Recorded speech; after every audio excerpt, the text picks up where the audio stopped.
So, good day, sir.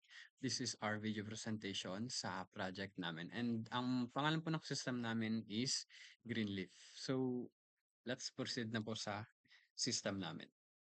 So, yun nga po, ang pangalan ng system namin is Greenleaf. And we have here the homepage, library, soil, and detect navigation. So, dito po sa home is andito yung overview kung ano lang naman yung laman ng system namin. So, andito yung detect, library, soil, and yan. So, yan lang naman yung sa homepage namin. So, let's proceed na po sa library. Dito sa library is display siya ng mga crops and crop diseases related content. So, as you can see here, sa crops as the active, nakita natin dito yung mga different types of crops.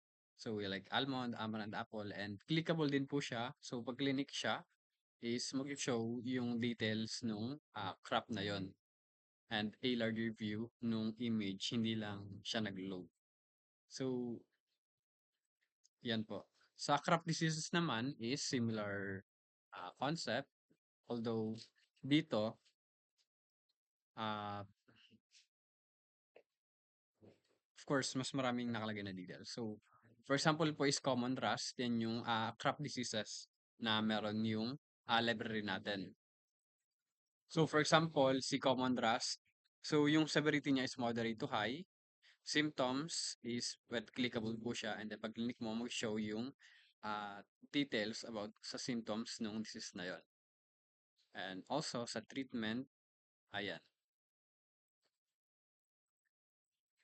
For more details naman, so i-click lang to ni user para makita nila yung yan, more details about dun sa disease na yon. Yung description niya, symptoms, yun kanina, treatment, and prevention. Andito na yung prevention. So yan po yung features na uh, in-offer ng library namin. Although also meron din po palang mga filters dito like ayan, corn. For example po is corn type na uh, disease. So ang show lang po dito is yung corn type na disease. And sa severities naman po is ayan, meron tayong mga levels. Kung ano po yung piliin mo diyan, siya lang yung mag-show dito sa ah, library.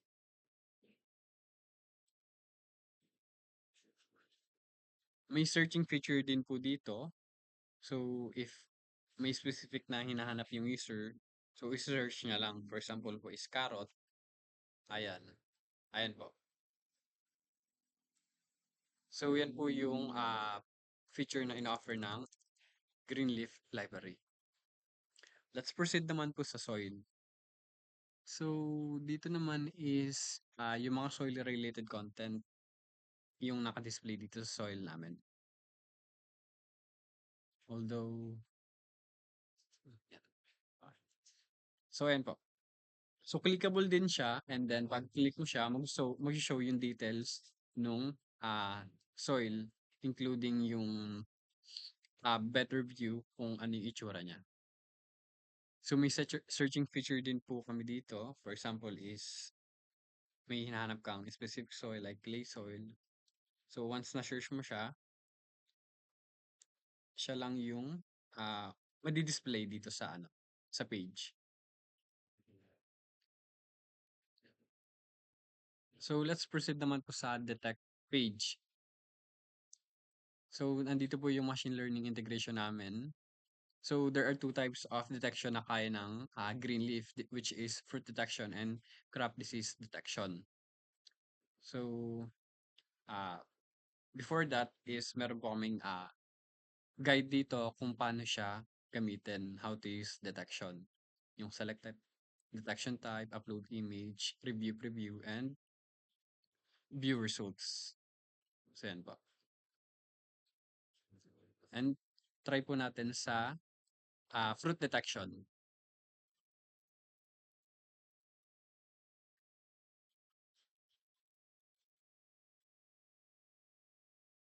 So nag-ano po ako, nag-upload ako ng image which is a hmm, ah, cauliflower na, ah, crop or fruit.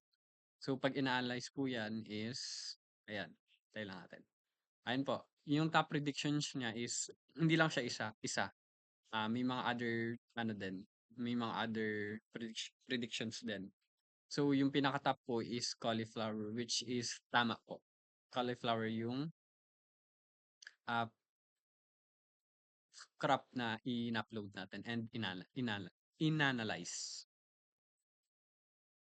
Let's try naman po another. Let's try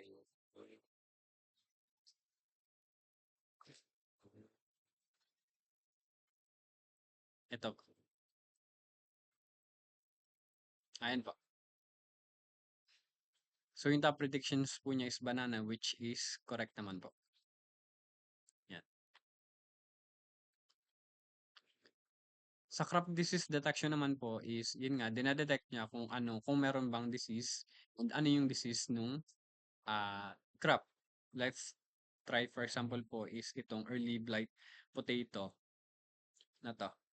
Upload po natin image and then yan and then i-analyze po natin. Ayan po. So na-detect niya po na yung crop na yun is may, ah, early blight na disease which is accurate po. And if we scroll down below is andito po yung mga details na about dun sa disease na yun. So andiyan po yung symptoms, treatment, and prevention. Although wala po siyang history ngayon kasi wala pong account na nakalagin. Yan. Let's try po another. Let's try natin na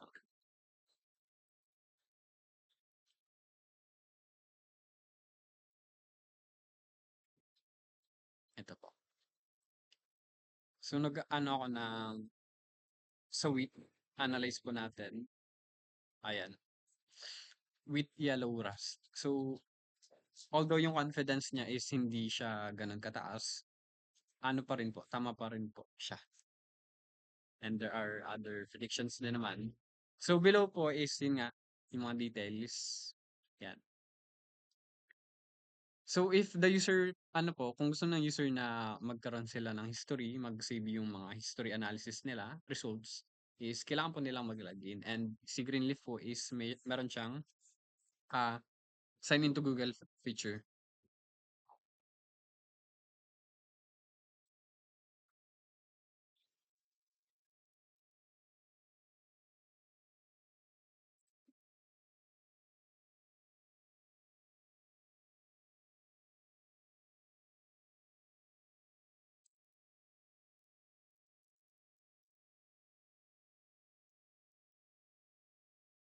So ayan po, once na nakalagay na yung user is, yun magkakaroon sila ng extra feature dito sa ano, sa Greenleaf, sa detection. So once na detect po sila, ayan, and that's right, something else.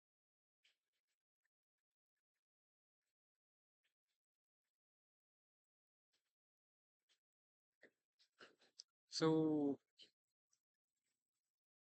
'pag nag-detect po yung, user and nakalagin po sila, so magse-save po yung, ah, history, yung detection analysis nila dito. So, let's try another one to make sure na nagse-save talaga siya. Ayan po.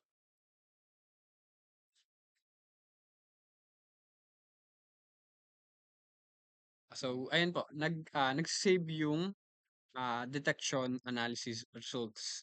So meron po kami ditong, ah, options, puwede siyang i-delete, puwede mong i-check yung details nung, analysis result if kailangan siyang i-check and meron din siyang cure timeline to which na kung ano yung mga kailangan gawin para ma-cure yung disease na yun. So ito po, cure timeline, may indication po siya 'pag ano, 'pag kailangan gawin bukas or today. 'Pag bukas po siya is yellow po yung indicator. Kita po natin sa labas yellow yung yellow dot since It means, meron siyang task na curing na kailangan gawin bukas. So ayan po, 'pag chineck yan ng user is maalis na po siya. So yan po yung, clear timeline feature ng, Greenleaf. So that's all po for the video.